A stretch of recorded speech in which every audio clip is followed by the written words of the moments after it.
مفاتيح الفرج 10 أذكر في كلمات أذكرها لكم الآن سريعا. 10 مفاتيح. سورة الفاتحة مفتاح، وفيها سر عجيب وغريب وعظيم. سورة الفاتحة 7 آيات، حتى إن الله عادلها بالقرآن كله: ولقد آتيناك 7 من المثاني والقرآن العظيم. ما نزل في التوراة ولا في الإنجيل ولا في القرآن ولا في الزبور مثلها، وهي الكافية الشافية، حتى من يقرأ هي قرآن وذكر ودعاء وحصن ورقية وعلم. هذه مفتاح. المفتاح الثاني: الله الله ربي لا أشرك به شيئا. فقد ورد في السنن من حديث فاطمة الزهراء البتول أم الحسن والحسين رضي الله عنها وعليها السلام وأبنائها وزوجها، قال أخبرها صلى الله عليه وسلم أنها قال: قولي في الكرب: الله الله ربي لا أشرك به شيئا. الله الله ربي لا أشرك شيئا. الثالث: لا إله إلا أنت سبحانك إني كنت من الظالمين، التي مرت معنا. وفي الترمذي عن سعد رضي الله عنه قال صلى الله عليه وسلم: كلمة أخي ذو النور لا إله إلا أنت سبحانك إني كنت من الظالمين ما قالها مكروب إلا فرج الله عنه. الرابع: حسبنا الله ونعم الوكيل، فانقلبوا بنعمة من الله وفضل كما مر معنا.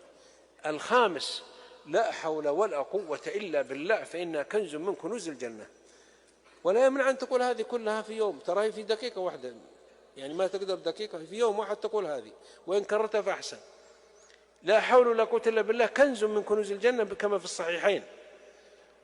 السادس: كثرة الاستغفار، فإن من كثر من الاستغفار جعل الله له من كل هم فرجا ومن كل ضيق مخرجا ورزقه من حيث لا يحتسب. السابع: حديث البخاري: لا إله إلا الله العظيم الحليم، لا إله إلا الله رب العرش العظيم، لا إله إلا الله رب السماوات والأرض رب العرش الكريم.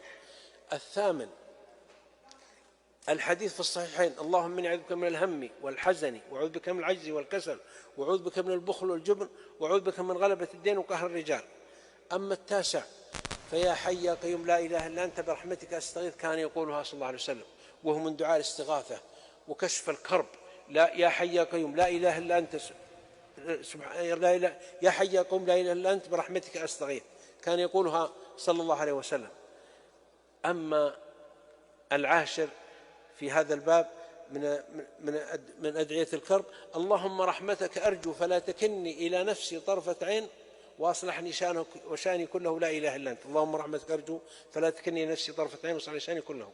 10 مفاتيح لكشف الكرب والهم والحزن